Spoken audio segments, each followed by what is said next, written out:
Hi everyone. Today we are going to understand the basic meaning of risk in investing, and further we are also going to discuss its importance and elements of risk. Now let us first understand the basic meaning of risk. See, it is the variability from the actual investment, okay? That is the difference that I can get because or due to my current investment.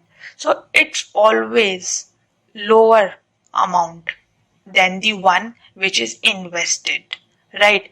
For example, if I invest 1000 rupees in a systematic investment plan, and I know that there is a risk of 10%, okay, and we have studied that due to or through CAPM, that is capital asset pricing model formula, we can basically come to know the systematic risk or beta coefficient of a particular security. And let's say I come to know through this formula that there is a risk of 10%, okay, then I should be ready for a lower amount, that is 900 rupees only. So this simply means that I am investing 1000, but there is a chance that I can get 900 rupees only in future. Now let us understand what are the objectives of measuring risk. Why do we need to measure risk? See, to compare risk and return of investment and take decision wisely. We all know that there is risk in a particular investment, but at the same time there is also a return that is attached to it. So we have to see this in general, okay, in a combined way.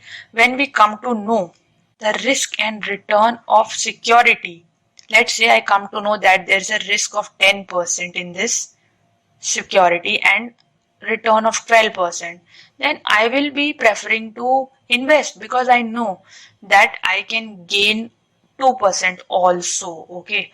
So to prepare oneself from any kind of unforeseen contingency that can arise in future. Yes, we all know that future is uncertain, okay, but when we know that there is certain kind of risk in certain security, then we can save us from that kind of unforeseen security. For example, if I know that my profitability can reduce due to various reasons, okay, it can be due to less sales, okay, and due to not being able to compete with my competitors' technology. So I can prepare myself well to suit all those things so that the business risk does not arise at all.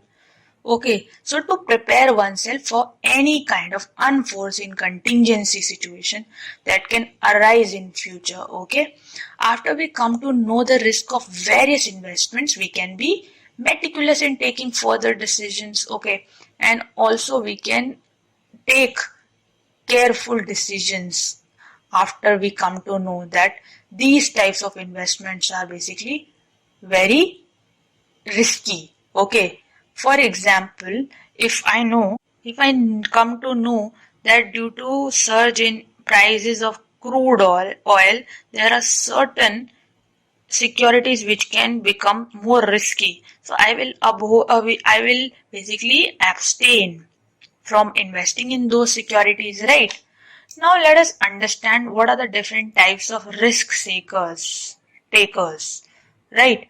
Now the risk seekers, they are the ones who look for risky investments, okay? They just look at the return no matter what the risk is, okay?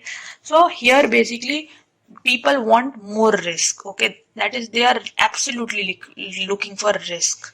Let's say there is a 40% risk in a security, but when there is a return of 60% in this security, these people will invest, okay.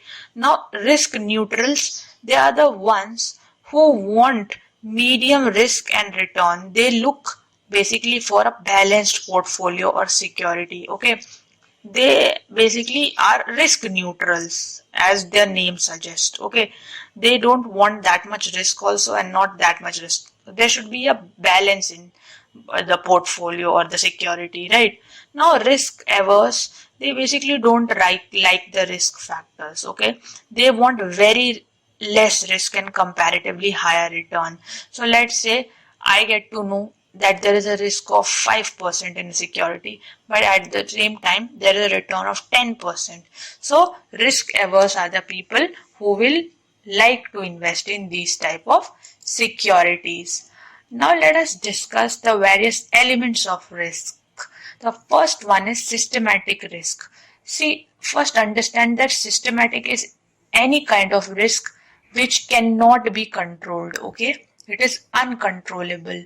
It is not in our hand. So the first one is market risk. It implies that risk which the market faces.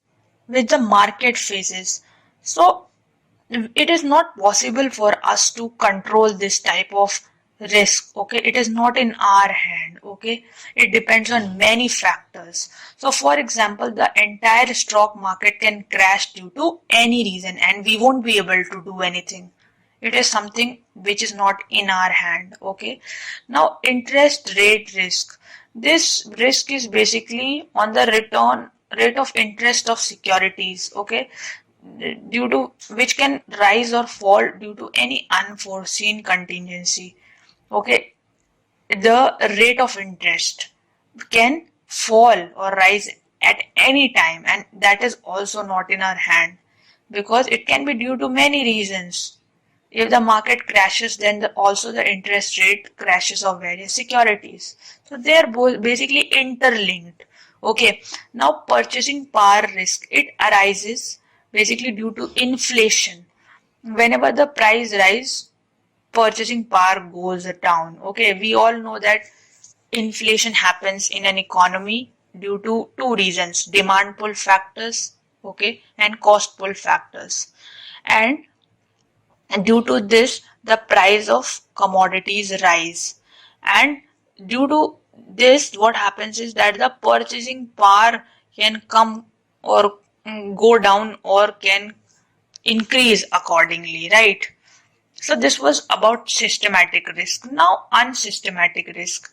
See, it is a kind of risk which can be controllable. The best part is we can control this risk. It's all in our hand. So the first one is business risk. When the organization is not able to make adequate profits, that is, its EBID falls and it can lead to bankruptcy or liquidation of business. Okay.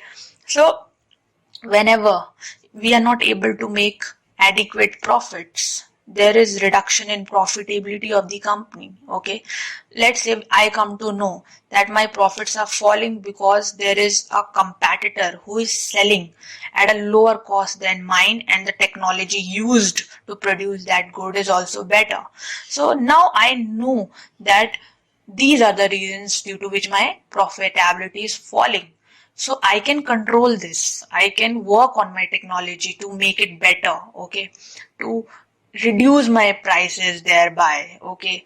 So here it can be controlled. Now the other one is financial risk. So this risk arises due to either defaulting payment of loans or inadequate capital structure. Okay, let's say if my organization is not able to pay its loans, okay, due to any reason, okay, due to fall in profitability, so I come to know that this is due to happening due to these reasons. So this is also interlinked, okay. Business risk, when we are able to control the business risks, then we can also control the financial risk, okay. And we have to be very meticulous in choosing an appropriate capital structure, okay. That is the ratio of equity and debt in our portfolio. There should be in such a way that there is no kind of and there is no risk in future, okay, any kind of bankruptcy risk in future. Now, let us practice some important questions. Which element of risk is also called uncontrollable risk? Business risk, financial risk, systematic risk, unsystematic risk. See, we discussed that systematic risk is something that is not in our hands. It is something which is uncontrollable. So the correct answer for this would be systematic risk, that is option C, right? And business risk and financial risk are part of unsystematic risk, okay, which can be controlled. Now the other question is, the investor who abstains from taking risk is risk neutral, risk seeker, risk lover, risk averse. We discussed that a person who does not like risk at all, he wants more return than the risk, that person is basically risk averse. Okay, so generally most of the population falls in this category. So this was all for today. Thank you so much for your time.